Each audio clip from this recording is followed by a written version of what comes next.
So hello guys, welcome back to my channel. और आज की वीडियो होने वाली है गाइस, ये फॉर्म नहीं भरा मैंने कब से, आपको पता ही है, क्योंकि मुझे टाइम नहीं मिला था ये फॉर्म भरने का। तो मैं आज ही जा रही हूँ इस फॉर्म को भरने। तब तो मुझे तो लगता है आपने भर भी लिया होगा तब तक। और जिन्होंने नहीं भरा उनको मैं बता दूंगी कैसे भरना। विंडो मैंने बंद रखी है क्योंकि गाइस गेहूँ का भूसा आ रहा है। गेहूँ का भूसा, धान का भूसा, हाँ जो भी हो।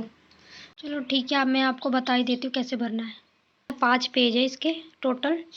तो आपको पहले निकालना है, यहाँ पर आप फ़ोटो चिपकाएंगे और उस पर सिग्नेचर करेंगे। ऐसे आपको उपनाम लिखना है। फर्स्ट में आपको उपनाम लिखना है यदि आपका पूरा नाम है। आपने कभी अपना नाम और यदि अपना सरनेम कुछ जोड़ा है तो वो लिखना है, नहीं तो केवल अपना नाम लिखना है। ठीक है, जो भी नाम है आपको पूरा नाम लिखना है यहाँ पर। फिर यहाँ पर लिखना वर्तमान पूरा पता, जहाँ पर अभी आप रह रहे हैं। ठीक है, सारा लिखना, गली, मकान, स्ट्रीट नंबर, मकान नंबर, ये सब लिखना है, तथा शहर पूरा ही लिखना है, एड्रेस। फिर ये अगर सेम है तो सेम लिखना, घर का पूरा पता।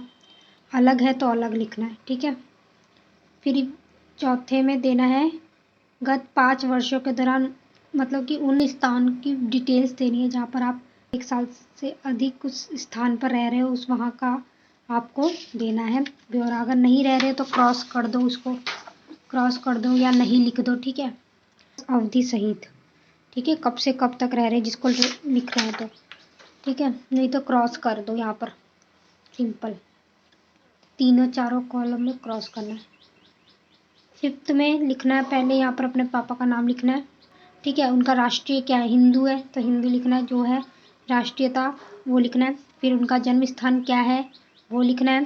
फिर उनका व्यवसाय, अगर वो अभी काम कर रहे हैं तो कौन से पद पर है, उनका उनके ऑफिस का पता लिखना है पूरा। ठीक है, फिर आप वहाँ पर पत्राचार का वर्तमान पता लिखना, आपका एड्रेस लिखना। फिर घर का स्थायी परमानेंट एड्रेस लिखना है यहाँ पर उनके साथ सीधा सामने सामने।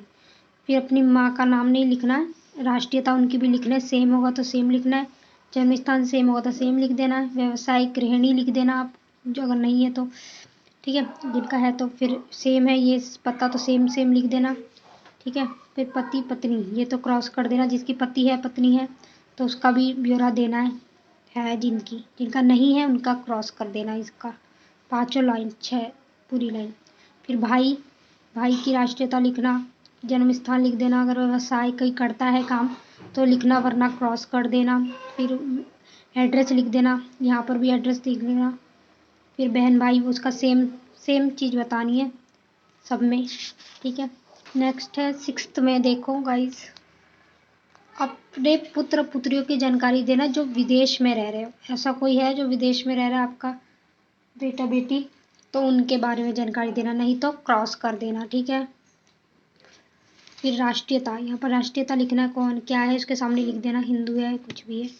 ठीक है, फिर अपना डेट ऑफ बर्थ, यहाँ पर अपना डेट ऑफ बर्थ लिखना है इसके सामने। वर्तमान आयु, आपकी अभी की आयु क्या है वो लिखना है। फिर जो 10th के दौरान मैट्रिकुलेशन में जो आपकी आयु थी वो लिखना है, जैसे कि 15-16 साल जितनी भी रही होगी आपकी 10वीं करते समय, वो लिखना है। ठीक है, फिर 9th में देखते हैं कि जिले एवं राज्य का नाम सहित जन्म स्थान, अपना जन्म स्थान लिखना है, जिले और राज्य का नाम के साथ बस। 11वें पॉइंट में 15 वर्ष की आयु से जिन स्कूल कॉलेजों में शिक्षा प्राप्त की है, तारीख सहित उनका उल्लेख करते हुए शैक्षणिक योग्यता लिखें। 15 वर्ष में क्या कर रहे थे आप, कौन सी क्लास में थे, मे बी आप 9th या 10th में होंगे तो उसकी जानकारी लिखना है। वो कौन से कॉलेज से आपने वो 10th या 9th किया है, उस कॉलेज का नाम लिखना है। ठीक है, उस कॉलेज में कब आपने दाखिला लिया है, अगर आपने 9th में दाखिला लिया है तो उस समय की तारीख लिख देना। ठीक है, फिर स्कूल कब छोड़ा होगा, स्कूल 12th के बाद ही छोड़ा होगा ना, 12वीं इंटर करने के बाद, तो उस तारीख को लिख देना। और कौन सी परीक्षा पास की थी छोड़ने के समय, तो इंटर की होगी तो इंटर लिख देना। नेक्स्ट है 12th। क्या कभी आप किसी पढ़ नहीं रही भाई, बहुत बड़ी वीडियो हो जाएगी, इसलिए क्या आपने कभी कहीं पर काम किया है, केंद्र सरकार या राज्य सरकार के अंदर या निजी फॉर्म में, कुछ भी कहीं पर भी काम किया है तो उसके बारे में जानकारी दे दो कि कब से कब तक किया है, क्या था उस कौन सी पद पे थे, उसका सैलरी कितनी थी, ये सब लिखना है। फिर कंपनी का नाम, पता, उनका एड्रेस भी लिखना है, छोड़ने का कारण भी लिखना अगर है तो, ठीक है। फिर ये देखो हाँ और ना में जवाब देना इसका, तो ठीक है। क्या आपको कभी गिरफ्तार किया गया है? अगर किया गया है तो हाँ या नहीं लिखना जरूर से। सही सही जानकारी देना, अगर किया गया हो तो भी हाँ लिखना, गलत मत दे देना। जैसे कि क्या आपको कभी हिरासत में रखा गया है? नहीं, तो हाँ को काट देना है, ठीक है। हाँ, तो देखो गाइस, हाँ और ना का जवाब मैंने ऐसे दिया है कुछ, हाँ को काट देना है, या आप नहीं भी सामने लिख सकते हो उसके, ठीक है, ऐसा कुछ। फिर लास्ट पेज पे आते गाइस, फिर ऐसे व्यक्तियों के नाम लिखना जो आपके बारे में, आपको अच्छे से जानते हो, जो आपके बारे में कुछ गलत नहीं बोलेंगे, ठीक है। मतलब कि कुछ वेरिफिकेशन वगैरह करने अगर कोई आए तो उनका नाम अगर लिया जाए तो आपके बारे में कुछ गलत ना बोले, ऐसे व्यक्तियों का नाम लिखना है, ठीक है। फिर ये अपना सिग्नेचर कर देना, डेट लिख देना, जगह लिख देनी। और गाइस मैंने सत्यापन पत्र भर दिया है और आप भी वीडियो को देख के भर लेना। वैसे तो मोस्टली लोगों ने भर ही लिया होगा सत्यापन पत्र, क्योंकि गाइस मैं लेट हो गई हूँ, मेरे को एडिट करने में टाइम लग गया और मुझे भरने में भी टाइम लग गया, क्योंकि आप जानते ही क्यों लग गया। और गाइस जिसको कुछ डाउट हो तो वो कमेंट कर लेना, मेरे को अगर नॉलेज होगी उस चीज़ की तो मैं उसका रिप्लाई ज़रूर दे दूँगी। मैं सबका रिप्लाई इसलिए नहीं देती गाइस क्योंकि मैं आपको गलत इन्फॉर्मेशन नहीं देना चाहती, और गाइस जिसका मुझे इन्फॉर्मेशन सही सही से पता होता है मैं उसी का रिप्लाई दे देती हूँ, कि ताकि आपको गलत इन्फॉर्मेशन भी ना मिल पाए।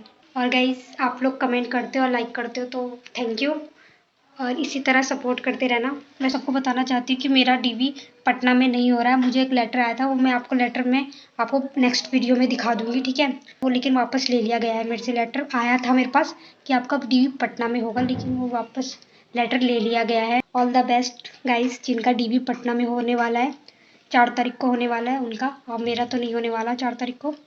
देखते, मेरा तो अपना शायद से अपने ज़िले में ही होगा, इतना पता है मुझे। और बाकी जो आपको पूछना है आप कमेंट पूछ लेना।